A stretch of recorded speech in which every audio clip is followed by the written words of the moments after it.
Hola, buenas tardes. Con ustedes nuevamente, soy Elsie Núñez Carpizo y el programa que vamos a compartir con ustedes es el de Societatis. En primer lugar, queremos mostrar nuestra gratitud al doctor Raúl Contreras Bustamante, director de la Facultad de Derecho de la Universidad Nacional Autónoma de México, al doctor Víctor Manuel Garay Garzón, secretario general, y al maestro Ricardo Rojas Arévalo, jefe de la División de Educación Continua, por permitirnos este espacio para estar con ustedes y comentar temas de interés social. En esta ocasión tenemos el privilegio que nos acompañe el doctor Flavio Galván Rivera, a quien le damos una muy cordial bienvenida y nuestra gratitud por aceptar participar con nosotros el día de hoy. Y le pido a la maestra Amparo Apolinar que nos dé una breve reseña curricular, por favor. Gracias, doctora. Buenas tardes. Pues el doctor Flavio Galván Rivera es licenciado maestro y doctor en Derecho por la Universidad Nacional Autónoma de México. Es profesor de carrera titular por oposición en la Facultad de Derecho de la UNAM. Es profesor visitante en la Escuela Centroamericana de Gobierno y Democracia con sede en San Salvador, República del Salvador, así como en las universidades autónomas de Chiapas, Chihuahua, Morelos, Oaxaca y Tamaulipas, Estado de México. Ha sido expositor en diversas materias como Derecho Constitucional, Fiscal, Registral, Notarial, Procesal, Civil, Familiar, Electoral. Ha sido presidente y secretario general de Acuerdos del Tribunal Electoral del Poder Judicial de la Federación, magistrado de la Sala Superior del mismo tribunal, secretario de Estudio y Cuenta del Tribunal de lo Contencioso Electoral, y bueno, es autor de diversas obras, entre las que se pueden destacar el concubinato en el vigente derecho mexicano, derecho procesal electoral mexicano, justicia electoral a 25 años de distancia, estudios, reflexiones y anécdotas, el diccionario electoral legal, el Código Federal de Instituciones y Procedimientos Electorales en orden temático alfabético y estudios de derecho electoral sustantivo y procesal. Además, coautor de diversas obras en las que resaltan derecho procesal constitucional, tendencias contemporáneas del derecho electoral en el mundo, justicia electoral en el umbral del siglo XXI, elecciones y justicia en España y México, diccionario de derecho procesal constitucional y convencional. Bienvenido, maestro. Gracias, muy amable. Bueno, como ustedes han escuchado, el doctor Galván Rivera tiene una muy amplia experiencia en materia electoral y por eso vamos a conversar con ustedes el tema de las candidaturas independientes. Mi querido maestro, ¿qué entenderíamos? Porque ahorita parece que está de moda, ¿verdad? Y como que de la noche a la mañana está de moda lo de los candidatos independientes. En primer lugar, ¿qué es un candidato independiente? Y si realmente es una figura nueva o ya de repente la redescubren. Gracias, maestra Elsie Núñez Carpizo. Gracias por la invitación y felicitaciones por este tipo de programas. Mi reconocimiento al señor director de la facultad al impulsar o exigir, no sé cuál sea de los dos verbos, celebrar este tipo de actividades académicas que nos vinculan incuestionablemente, no solo con los alumnos, no solo con la universidad, sino fundamentalmente con la sociedad y a través de estos medios con el mundo completo, con todo el planeta, que es una de las finalidades de la Universidad Nacional Autónoma de México. Efectivamente, las candidaturas independientes no son cosa nueva. Si lleváramos el estudio al siglo XX, y solo hablo del siglo XX porque es cuando se empiezan a organizar los partidos políticos en México, los auténticos partidos políticos, no los clubes o las organizaciones políticas que ya conocíamos en el siglo XIX. A partir del siglo XX, en la ley electoral de 1911, de carácter federal, ya estaba prevista la candidatura independiente y, por supuesto, para todos los cargos de elección popular. En algún trabajo hablé de un siglo de candidatura, un siglo dialéctico de candidaturas a cargos de representación popular, porque en esta ley se reconoce no solo a los candidatos de partido, sino a los independientes. Y con la ley electoral de 1946 viene a cambiar la historia y se establece el monopolio de los partidos políticos para postular candidatos a cargos de elección popular. Monopolio que no habían respetado algunas entidades federativas, entre ellas Yucatán. Sin embargo, en 2012, a nivel federal, se da esta reforma importante al artículo 35, fracción segunda de la Constitución, para prever la posibilidad de que los ciudadanos sean postulados candidatos a cargos de elección popular sin que necesariamente sean propuestos por un partido político. Esto a mí me lleva a hablar de candidatos sin partido o candidatos apartidistas o candidatos ciudadanos, pero hago una triple clasificación: candidatos indígenas a cargos de elección popular en elecciones constitucionales.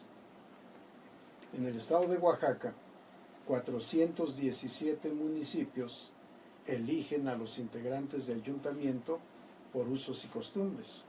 Y obviamente los candidatos son candidatos ciudadanos, son candidatos independientes. Los partidos políticos formalmente no participan. En Cherán, Michoacán, se lleva a cabo la elección de ayuntamiento también por usos y costumbres. Y en un municipio del estado de Guerrero, que en este momento no recuerdo el nombre. Así que aquí tenemos elecciones por usos y costumbres que están reconocidas por la constitución de la entidad, por la legislación de la entidad, en la que no participan partidos políticos.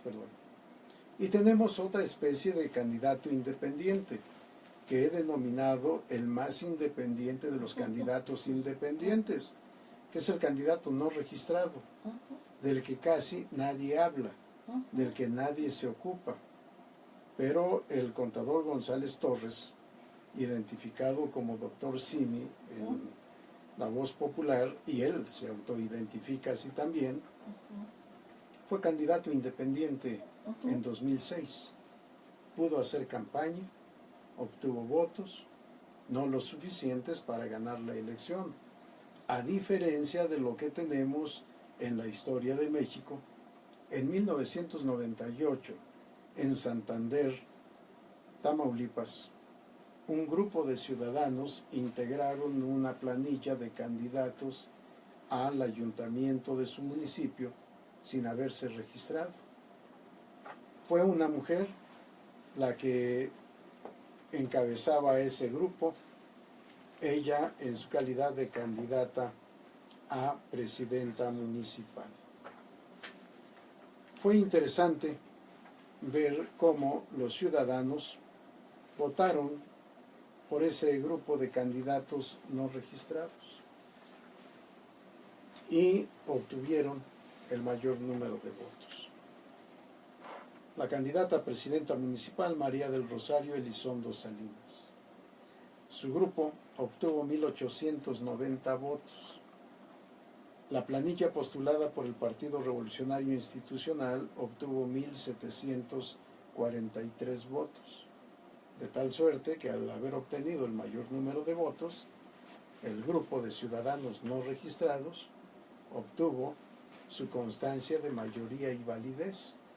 El Instituto Electoral del Estado obtuvo la estatura suficiente para reconocer que, estando prevista en la legislación del Estado la candidatura no registrada, porque esto está previsto en el formato de boletas, un espacio para que los ciudadanos anoten el nombre o los nombres de los candidatos no registrados por los cuales quieren votar.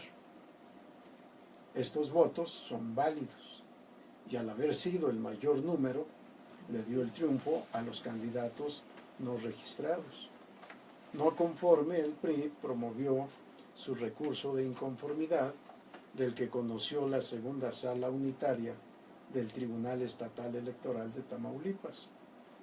Y los magistrados confirmaron la validez de la elección, confirmaron la validez del otorgamiento de la constancia de mayoría, y este grupo de ciudadanos, en su momento candidatos no registrados, rindieron protesta, asumieron el cargo y lo desempeñaron por el periodo constitucionalmente previsto.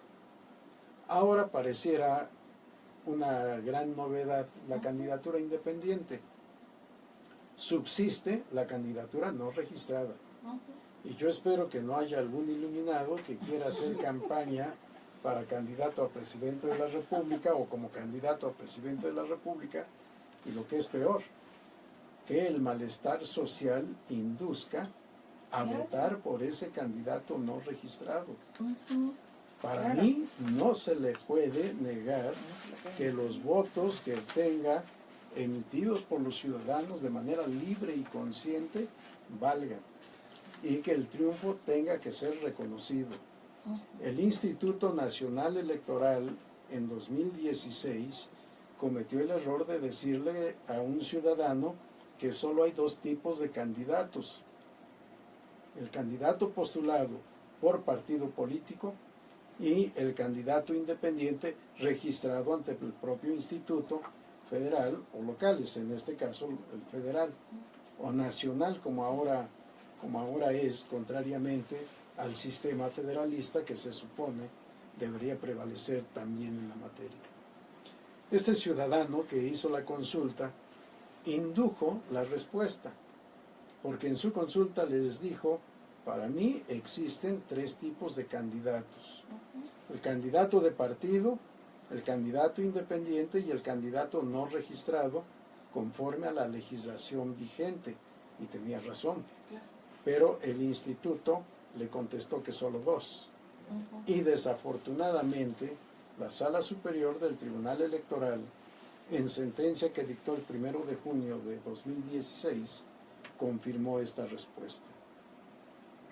Yo, como en muchos casos, emití voto particular, voté en contra diciendo que son tres especies de candidatos: el independiente, el de partido y el candidato no registrado.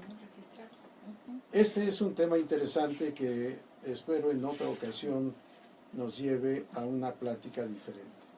Los candidatos independientes de ahora devienen de la reforma constitucional de 2012.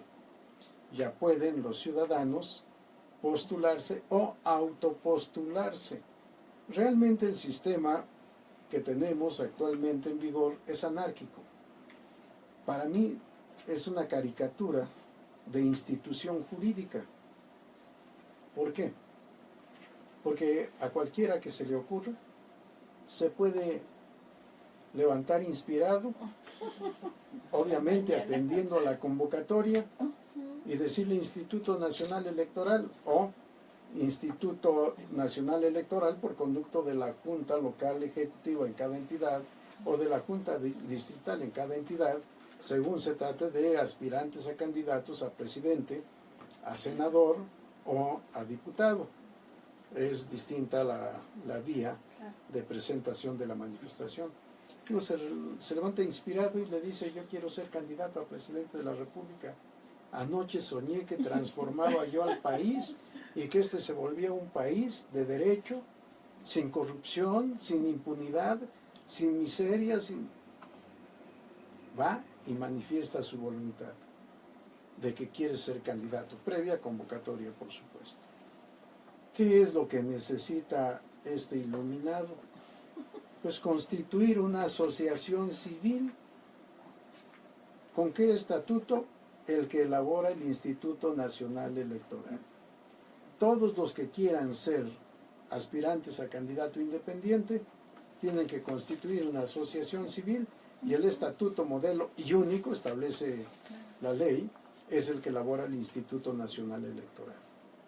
Préstame el modelo de estatuto y voy a constituir mi asociación civil con tres individuos: el aspirante a candidato, su representante y la persona que se va a hacer cargo de la administración de los recursos económicos para toda esta inspiración.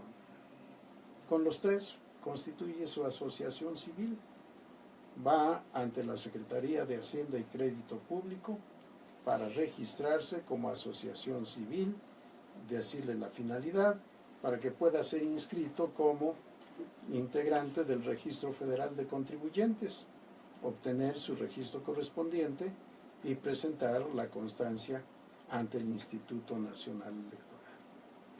Con estos elementos puede ya tener su registro como aspirante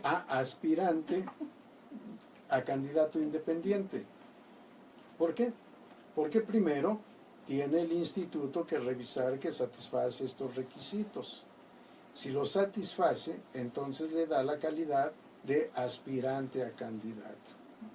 Y ya como aspirante a candidato, tiene un plazo para poder obtener el apoyo de los ciudadanos de la República, para poder obtener el registro como candidato.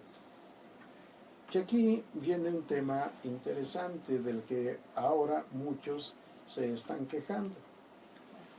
Los aspirantes a candidatos a presidente de la República deben reunir mínimo el 1% del total de ciudadanos que aparecen inscritos en la lista nominal de electores con corte al 31 de agosto de 1917.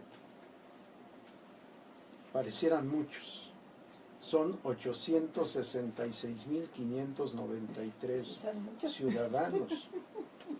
Pues sí, parecen muchos, pero yo propongo que este 1% se incremente a 3 o 5%, para que sea una participación seria, para que sea una aspiración y una participación pensada, con posibilidades no solo de registro, sino de triunfo electoral.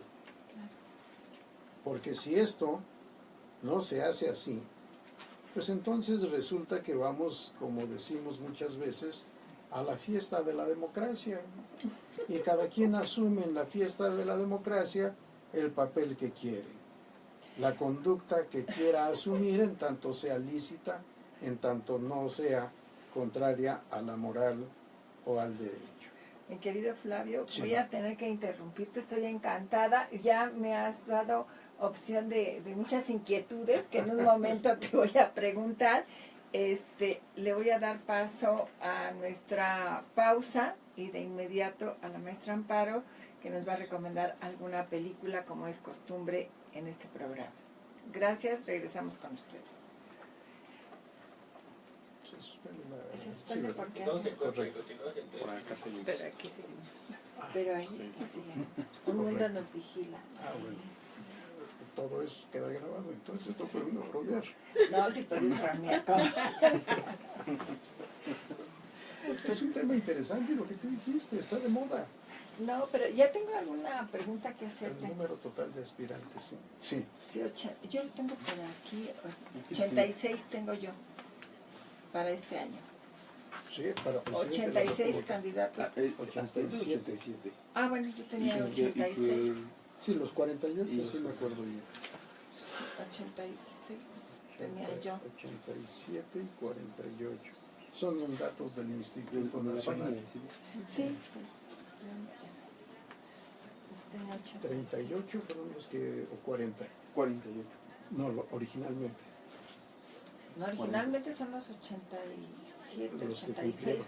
Originalmente 40. 40, ¿verdad? Y ya después incrementó 40. Exacto. Es que hubo requerimientos. Ujú. Creo que a 37 les 38 requirieron. lo requirieron. 38 fueron requeridos Sí. y solo 8 cumplieron. Sí. Sí, perdóname, me dices la pregunta. Pues te la voy a decir antes. Como tú dispongas, si quieres de sorpresa también. Ah, bueno, pues de sorpresa. Para que sea así. Hace 2 o 3 semanas me entrevistaron de la revista Siempre, Ah, sí, pues. vía telefónica. Está más complicado, pero se Sí. publicó cuando. Hace 2 semanas. Mándale. Por Claro, favor, sí, yo me tengo encantará. el correo. ¿Tienes mi correo, mi teléfono?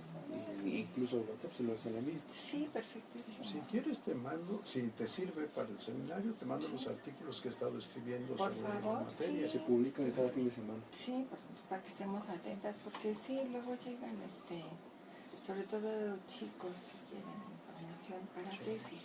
Ajá. Sí. Sí, Entonces, que les interesa. Entonces, si te interesaría también dirigir alguna tesis, No, con eso no cuentes conmigo. Bueno, ya cuando llega una casi hacemos fiesta, porque se están yendo por los otros caminos. Sí. Regresamos con ustedes nuevamente y le paso la voz a la maestra Amparo. Gracias, doctora. Bueno, pues nuestra recomendación de la semana es la película que se llama El Candidato. Fue una película de 1972 dirigida por Michael Ritchie y protagonizada por Robert Redford. Fue ganadora de un Oscar al mejor guion original en ese mismo año.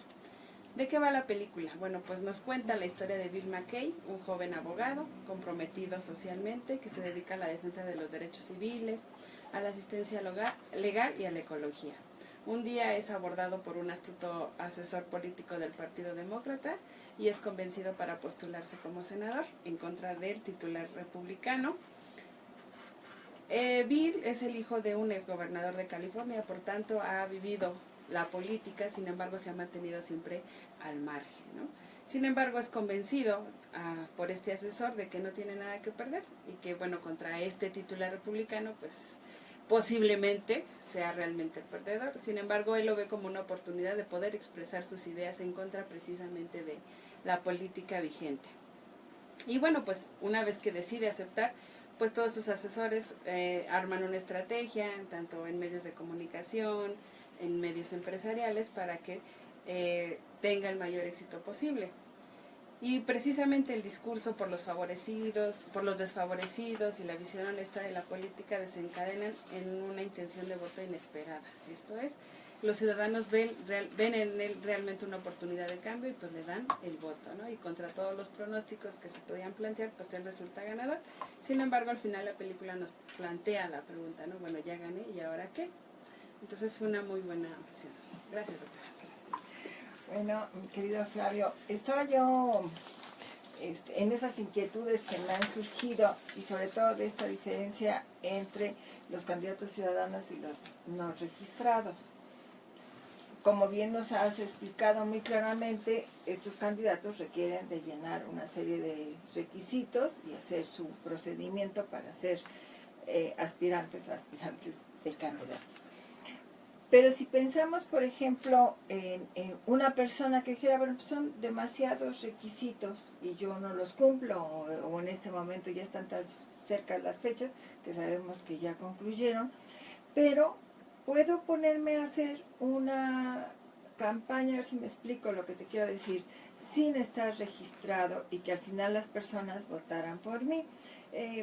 Que sería el caso, por ejemplo, que ustedes seguramente en nuestro auditorio tienen en mente que en todas las elecciones hay votos para Cantinflas, ¿no? Creo que ya en esta ocasión ya no, pero normalmente había votos para Cantinflas. Entonces, esto se podría dar, es decir, si yo no cumplí los requisitos o se me pasó el tiempo, pero puedo yo tener actividad y invitar a los votantes y al final que me pusieran como un candidato no registrado. Definitivamente sí. Es por supuesto difícil y no es el caso de pensar en Pedro Infante, en Cantinflas, Juan Gabriel y otros más que espero estén descansando en donde deben. Y que el pueblo sigue pensando en ellos, obviamente, pero que no es un voto serio. Y lo primero que tiene que haber en un acto jurídico es seriedad jurídica.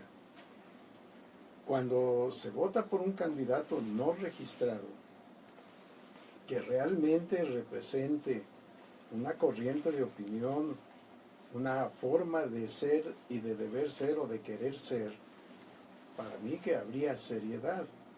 Y les decía el caso del contador González Torres en 2006. Bajo el principio de libertad de actuación, un ciudadano que reúna los requisitos constitucional y legalmente previstos, que tenga la inspiración de hacer campaña y el dinero suficiente para hacer campaña, no tiene ningún impedimento para hacerlo. No puede hacer campaña en radio y televisión. Hay prohibición constitucional. Sí, pero hacerlo a pie, hacerlo en tierra, como dicen algunos de los políticos, incluso de población en población, como se hacía algunos años, no tiene ningún impedimento. Debe respetar las reglas de la moral y el derecho. No se puede financiar con recursos de procedencia ilícita. Pero si todo lo hace conforme a derecho, puede llegar al día de la jornada electoral, al 1 de julio de 2018, y obtener los votos de los ciudadanos. Alguien que pudiera ofrecer realmente una plataforma seria, creíble, transformadora, pudiera transformar el pensamiento de la gente joven y de la gente adulta. Estamos en la época de la incertidumbre para todo, y casi todos los pronósticos en los fenómenos sociales que hemos vivido, hemos fracasado al pronosticar un resultado. Y los ejemplos sobran a nivel mundial y de manera seria. Sí, no dudo que alguno de los 87 que en su primer momento manifestaron esta intención, o alguno de los 48 que cumplieron los requisitos finalmente y que están en esta tarea, que se dieran, ¿sí?, a la actividad de hacer campaña. No está prohibido. No tienen su registro como candidatos, pero pudieran hacer esta campaña. Obviamente lo que es estrictamente conforme a derecho es que tampoco hubieran participado en este procedimiento de registro de candidatos independientes. Perdóname la expresión, pero creo que todo el mundo entiende la muy mexicana expresión de irse por la libre. Conforme al sistema normativo vigente, haciendo las cosas bien, hacer campaña y ganar. Y si gana, para mí se debe reconocer su triunfo. ¿Por qué? Porque son votos válidos. No hay ninguna norma que establezca que los votos emitidos por candidato no registrado sean nulos. Son votos válidos. Y el voto cuenta y se cuenta. Y en un sistema democrático, los ciudadanos son los que toman la decisión. Los servidores públicos solo somos eso, servidores públicos. Y los órganos del Estado solo son vía para que el pueblo pueda actuar. Pero el titular de la soberanía es el pueblo. Y si el pueblo designa como su presidente a un candidato no registrado, tenemos que respetar la voluntad popular. Y ese sería el que ocupara el cargo de presidente de la República. Claro, es en el sentir de la población y de los ciudadanos hay una actitud, diría yo, de simpatía hacia las candidaturas independientes. En algunas investigaciones que se han hecho, sondeos, el porcentaje es muy alto, el 70% de los ciudadanos estarían a favor de votar por un candidato independiente, que obviamente es un porcentaje muy alto, y un 60% considera que podría ganar, además. Creo que el ejemplo más cercano que tenemos es este de joven José Pedro Kumamoto en Jalisco, y que ganó en el Distrito 10 con sede en Zapopan y que ahora está también como candidato independiente para ser senador. Pero bueno, no me quería yo referir a su actuar y esto mucho menos. Lo que quiero hacerte es la pregunta, porque en el caso particular de Kumamoto, su actuar fue fundamentalmente en las redes sociales, no en a pie y estar convenciendo. ¿Cuál va a ser la influencia o el papel que deben de desempeñar estos medios de comunicación?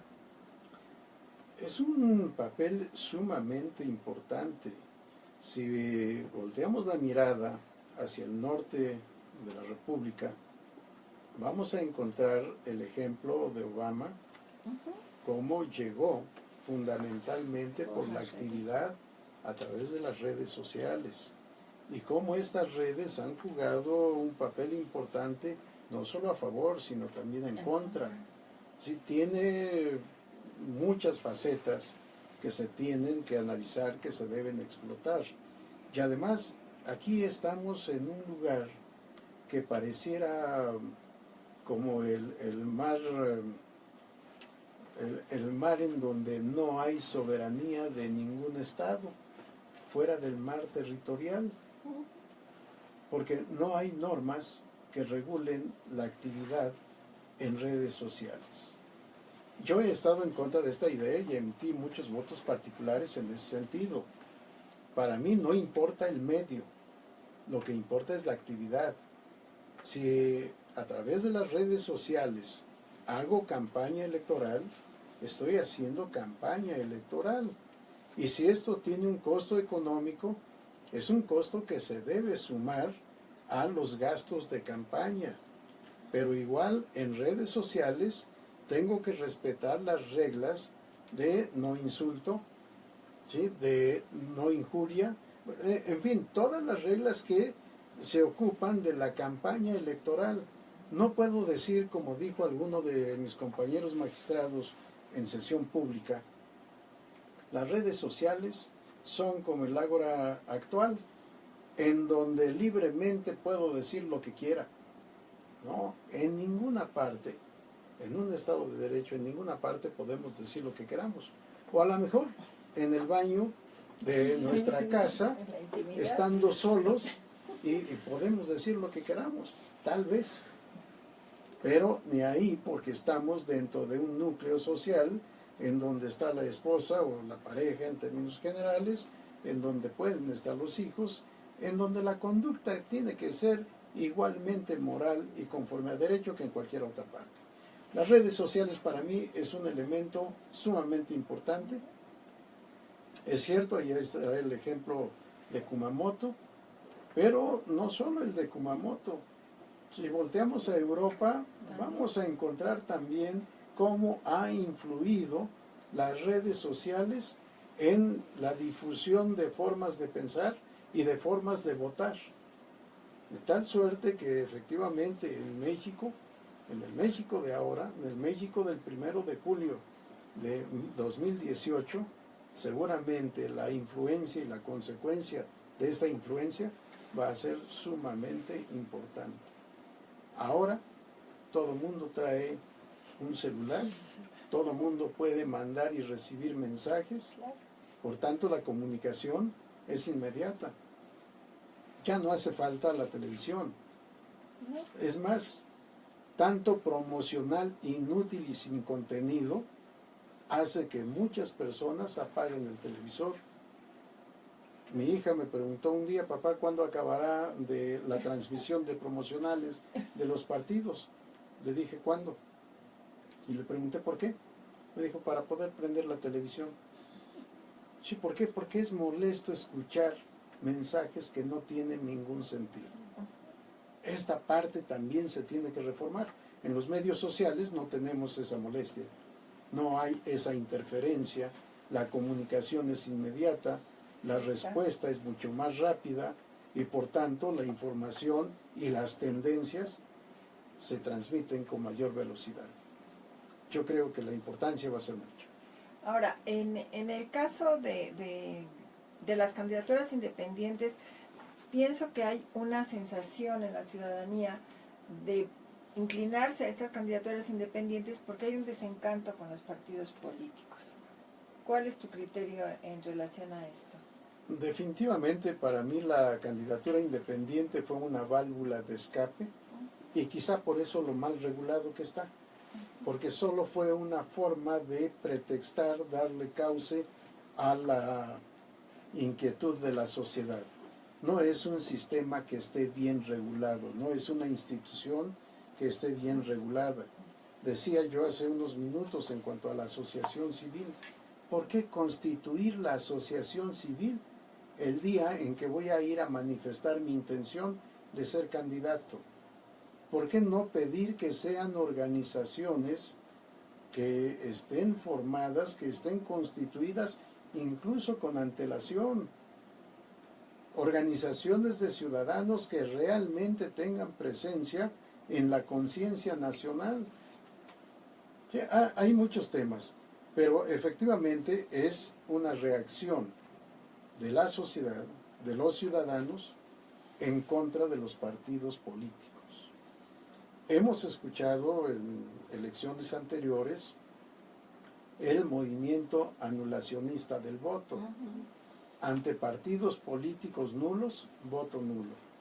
Ante políticos nulos, voto nulo. El ciudadano, la sociedad, está harta.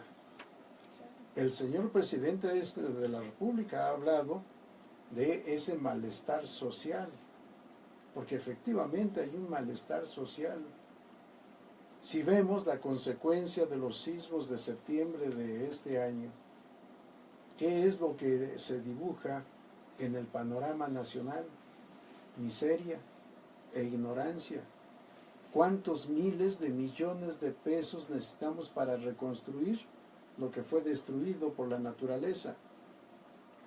Pero también para construir lo que como país no hemos sabido construir en tantos años, más de 200 años de independencia.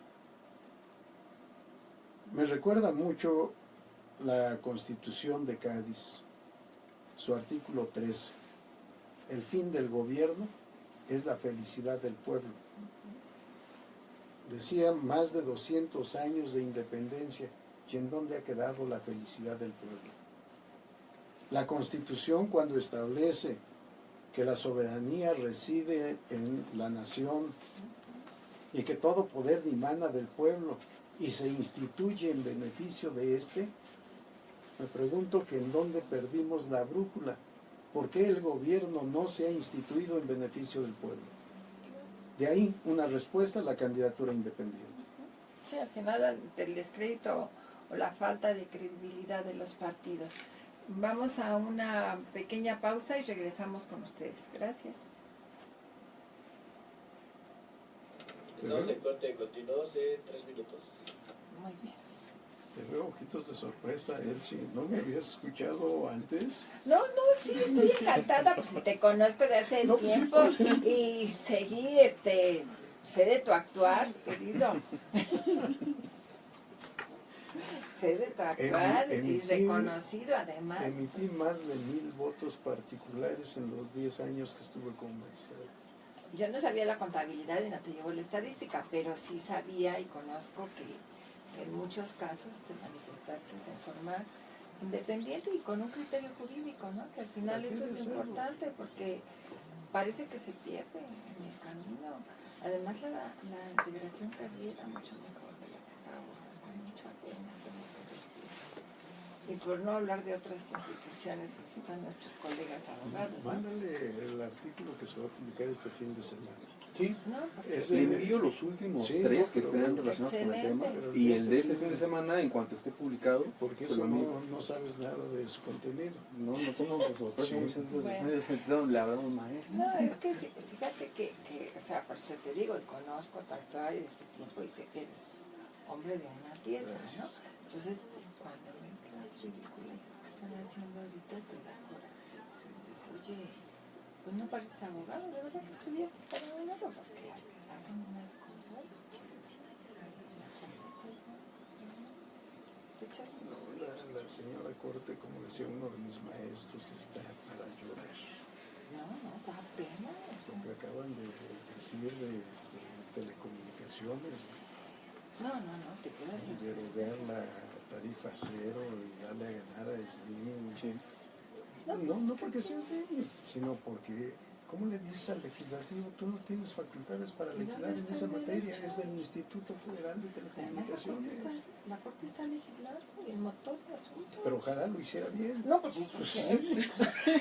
Ahí el Si lo meollo hiciera del bien, yo asunto. estaría de acuerdo. No, este es el meollo del asunto. Sí. O sea, se están metiendo sea, están legislando completamente y en todo, Sí. en lo que les llega, En todo y sin mal. ninguna distinción, o sea, ¿no son abogados? O sea, si eres un abogado, Continúas en 10 segundos. si eres un abogado litigante, conoces tu asunto, ¿no? Claro. Sí.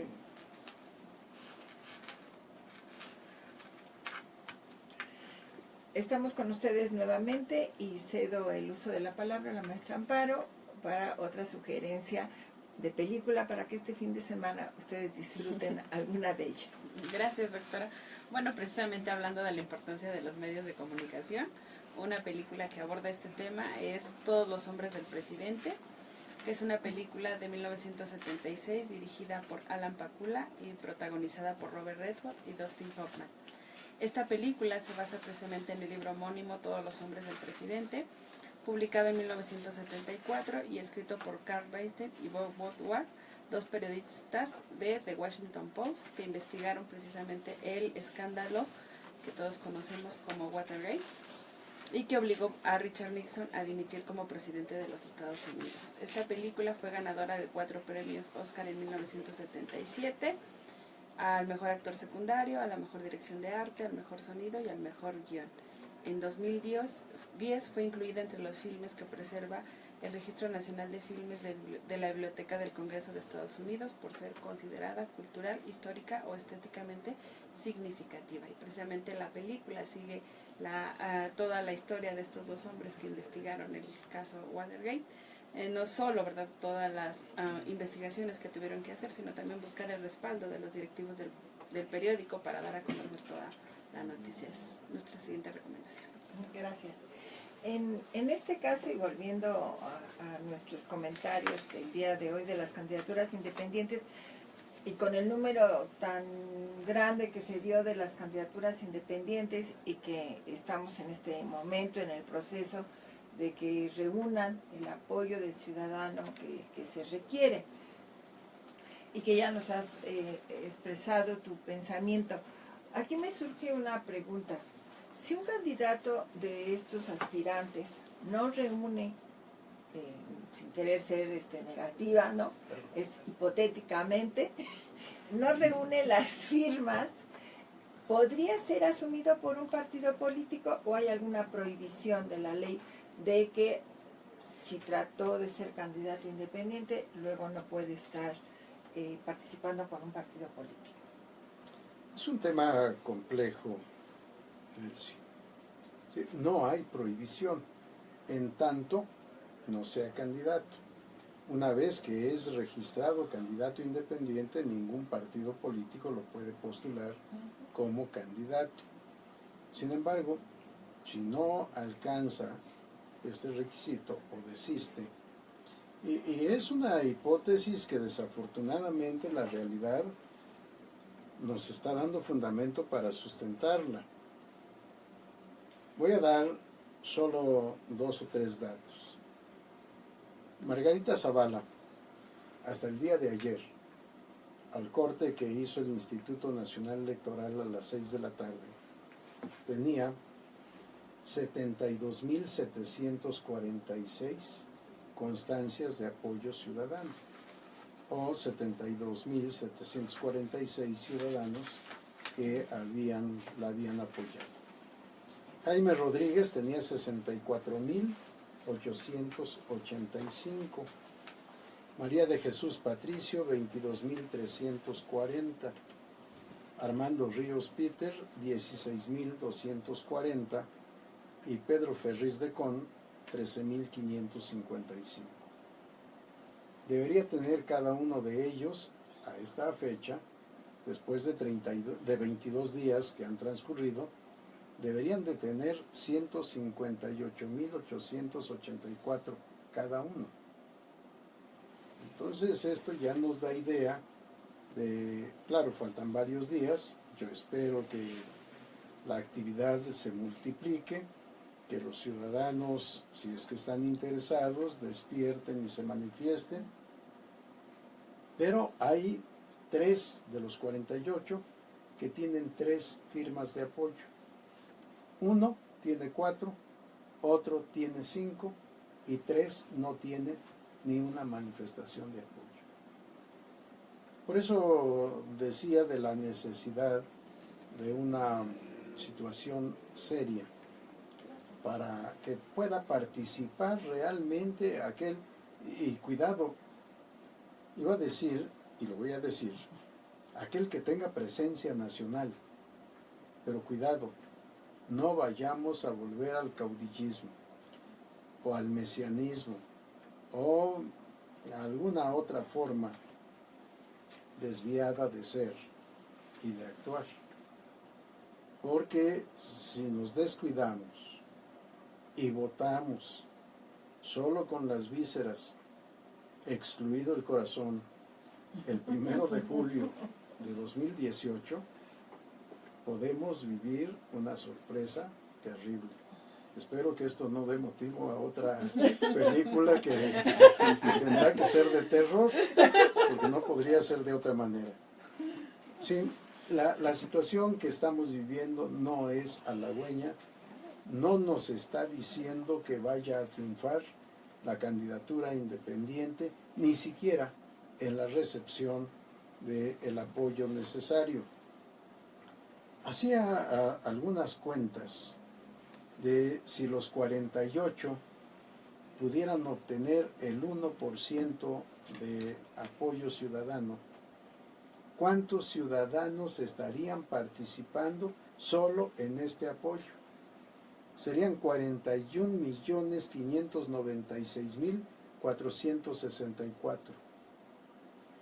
Si estos 41 millones de ciudadanos el día 1 de julio fuesen leales a su manifestación de apoyo y votaran por sus propuestos, el voto estaría pulverizado entre 48 con cada uno 1%.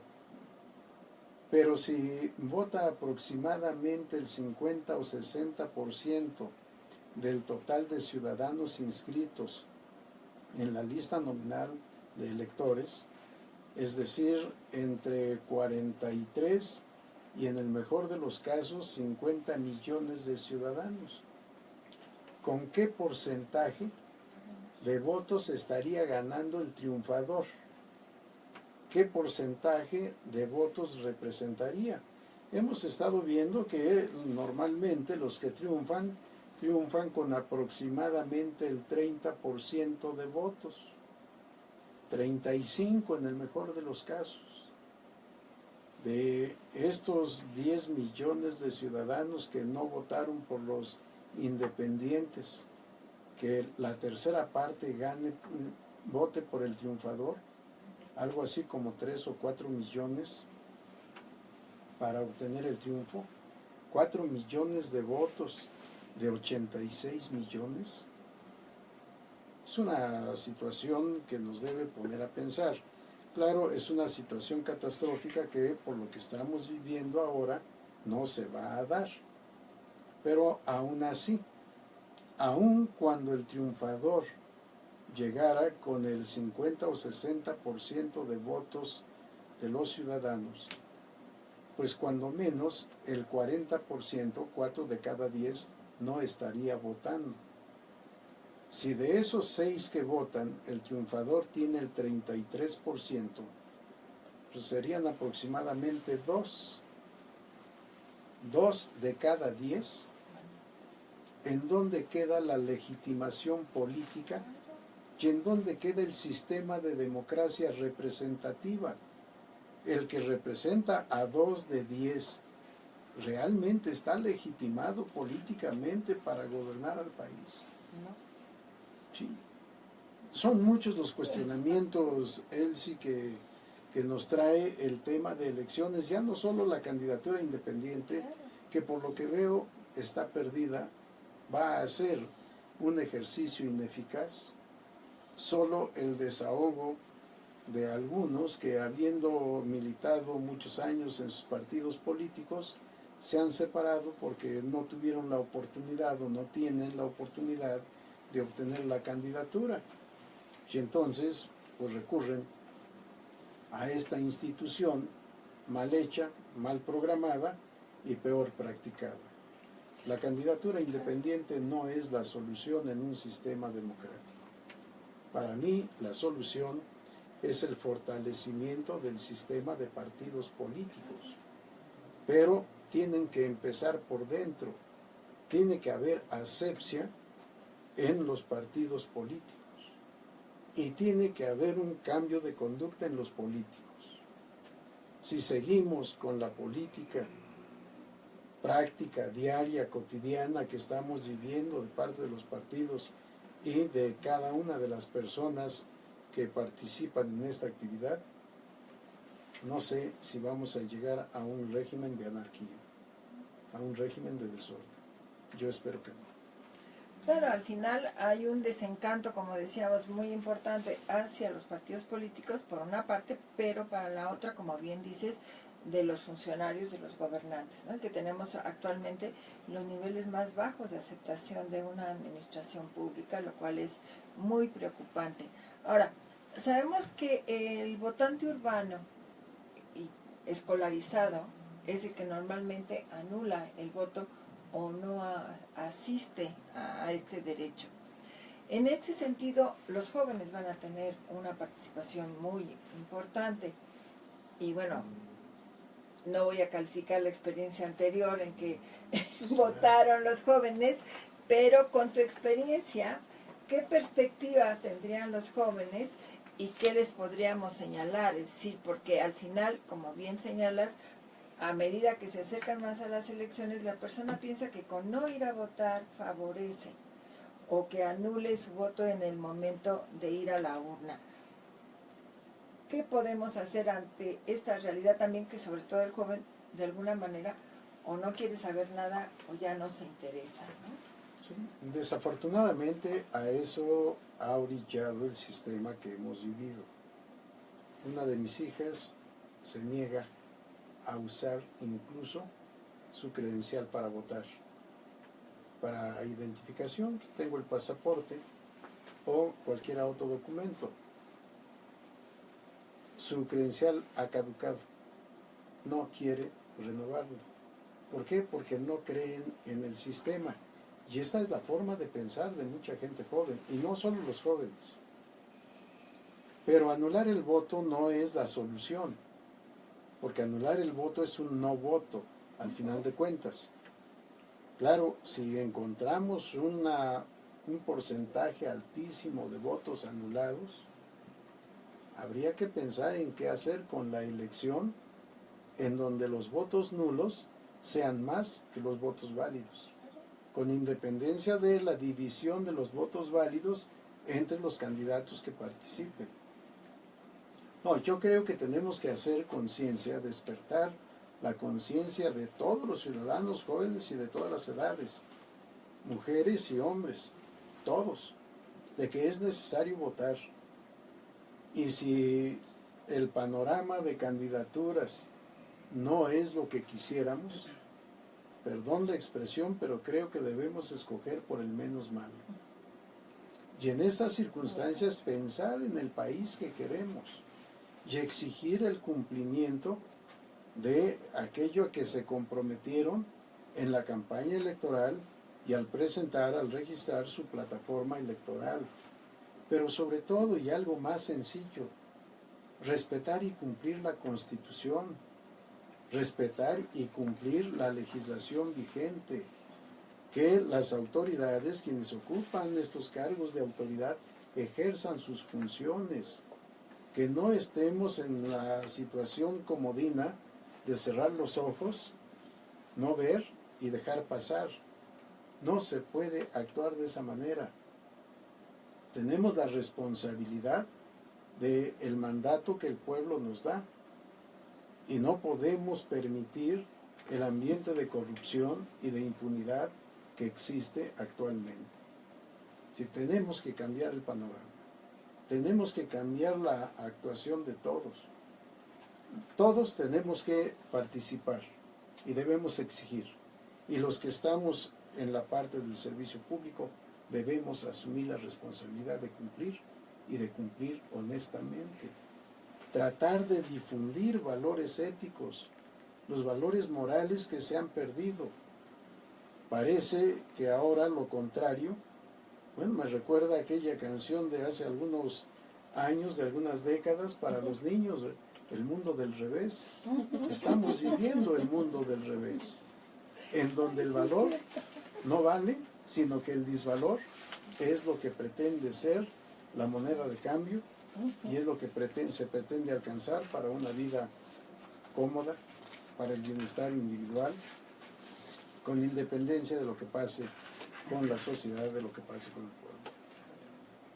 En este sentido, pues yo tengo un ejemplo también cercano. Mi hija, una de mis hijas, perdió su credencial de lector, era un poco renuente, yo hablo por teléfono, le hago una cita y allá vamos. Y cuando llegamos le pedían hasta testigos, entonces ¿sabes qué pasó? Se enojó y no la tiene tampoco, porque fue un desastre esto, porque la persona le dijo que una serie de requisitos que obviamente no llevábamos y no quiso regresar. Entonces yo también tengo un ejemplo cercano de que no tiene. Por eso me alegra que ahora hayan decidido que las personas que han sufrido eventos muy desafortunados pues se las den inmediatamente, ¿no? A ver si logramos que se las den. Iba a tocar ese tema porque pareciera una gran concesión de la autoridad.